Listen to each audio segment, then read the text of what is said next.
Don't knock nothing out your hair and put it in your eyes, please.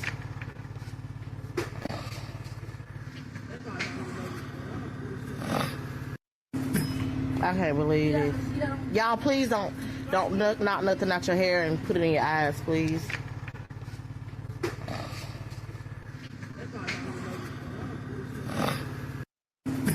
I can't believe it. Y'all, please don't. All right, peace and blessings, ladies and gentlemen. All praises to the Most High. And what you just saw is the aftermath, the carnage, the destruction of the roof of a public housing living facility falling in on a mother and her child.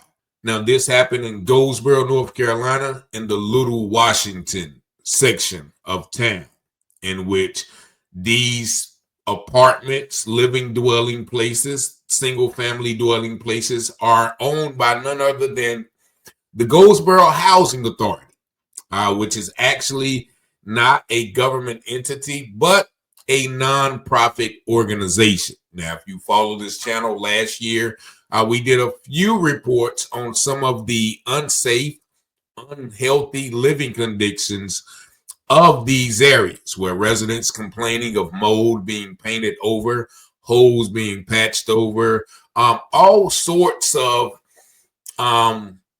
non-maintenance issues have been complained about. But this right here takes the cake. Now, I saw this on Facebook, but I'm going to show you some more pictures of another resident whose roof also fell in a different housing project owned by this Goldsboro Housing Authority. And these pictures are once again horrific. And I'm just going to show them to you and let you guys be the judge.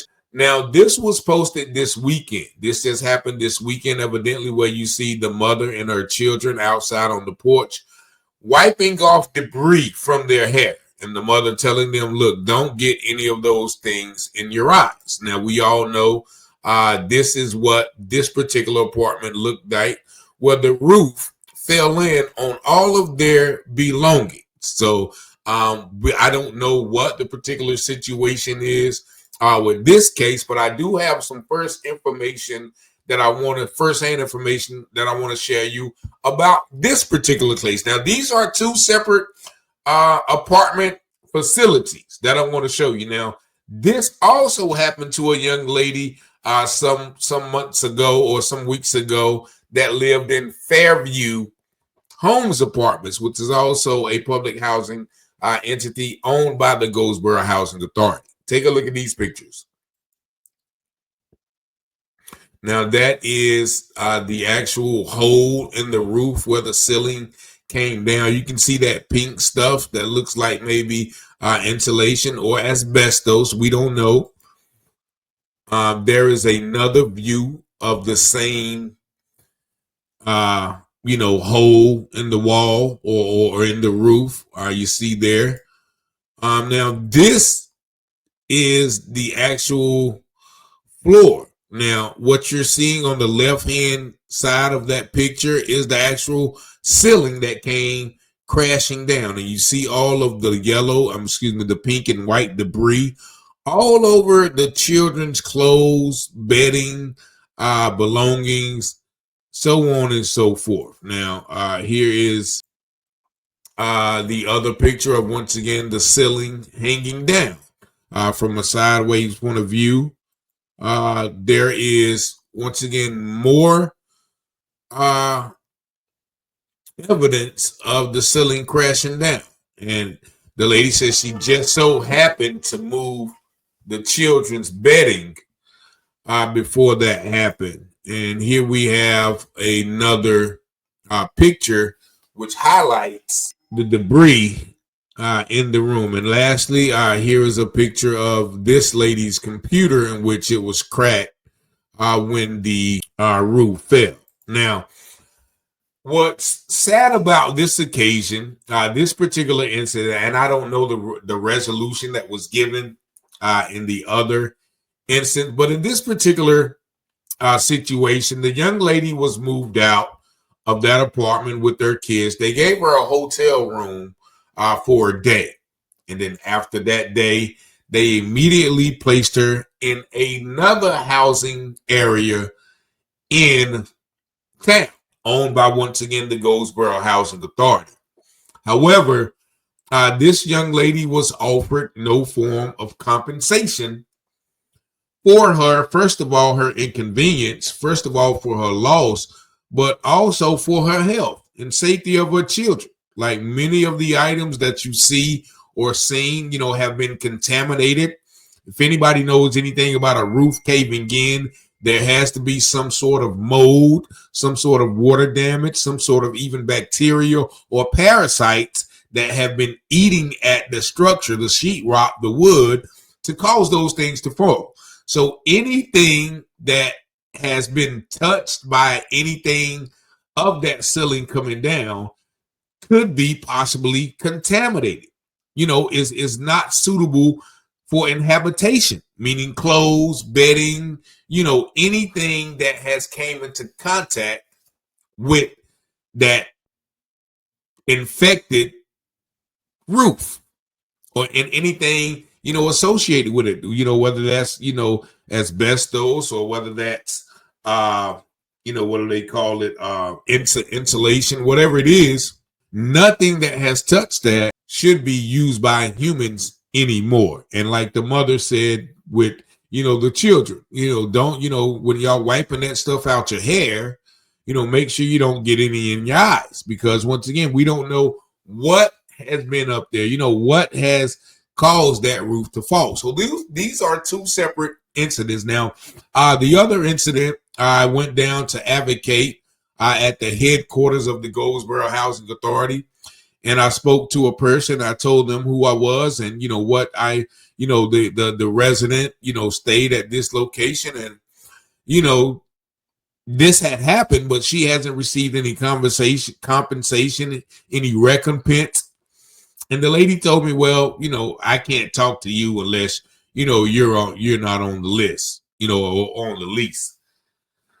So I was like, well, who can I talk to about, the living conditions of this place? And she gave me a number to, I think her name is Miss Ashby, which I haven't heard anything from her as well. But I just wanted to bring this to light because, once again, this has happened on more than one occasion. Like, I've had several calls, and you can go back throughout this channel and look at some of the past videos of residents complaining of these conditions, and nothing ever gets done. One lady, talked about how, they just patched up holes. They painted over mold. They just, they wouldn't fix plumbing and pipes. They blamed them for the mishaps. Now, mind you, a lot of these structures are over 100 years old.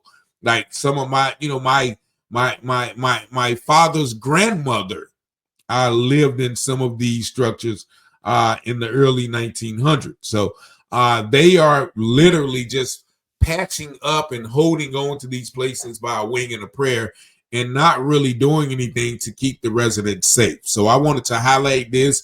Goldsboro Housing Authority, you definitely on notice. We're going to be, coming to the office, and with the a levy of complaints. Like there are so many complaints, but one thing that a lot of people have been hesitant to do is to complain publicly because they fear retaliation, meaning they will be kicked out. One resident has already been kicked out because of speaking up, or they fear raising of rent or any other sort of retaliatory measures given by this housing authority. So we're going to put the CEO of Goldsboro Housing Authority, as one person calls him, Mr. Anthony No Good Goodson Jr. We're going to put him on blast today for his negligence in keeping, and of course, it's always a brother. A brother is, allowing, his people to live in subpar living conditions. And so we have to, put Mr. Anthony No Good Goodson Jr. on blast as the CEO of Goldsboro Housing Authority and asked him, why are these ceilings keep falling in, and why aren't you guys replacing any of the lost items of these people? And furthermore, I've been to these places, and a lot of times it is a lot of us being the gatekeeper, and being contentious with people like myself or residents who want to be compensated or want to be living in livable conditions. This is what they call environmental racism in certain areas. Environmental racism, where you just have these people stand there. You don't care if they're breathing in mold. You don't care about black mold. You don't care about water damage. You don't care about any infestation, asbestos, lead, whatever the case may be. These people are just collecting checks, and once again, it is a non-profit organization. And so it's not a government entity, but they do have to follow certain rules, which we have to probably dig into and find out which rules they are not following. But, definitely I want to bring light onto these. And if you are a resident of Goldsboro Housing Authority and are dealing with issues similar to this, don't hesitate to call. Like I said, the more numbers we have, the more stories we have, the more we will be able to get the problems rectified, or at least bring this organization to its needs, where it will be forced to relinquish control over these and into hands that will make sure that people have a better living condition. But y'all let me know what y'all think about this in the comments. 919-587-7782. Peace and blessings. Y'all have a blessed day.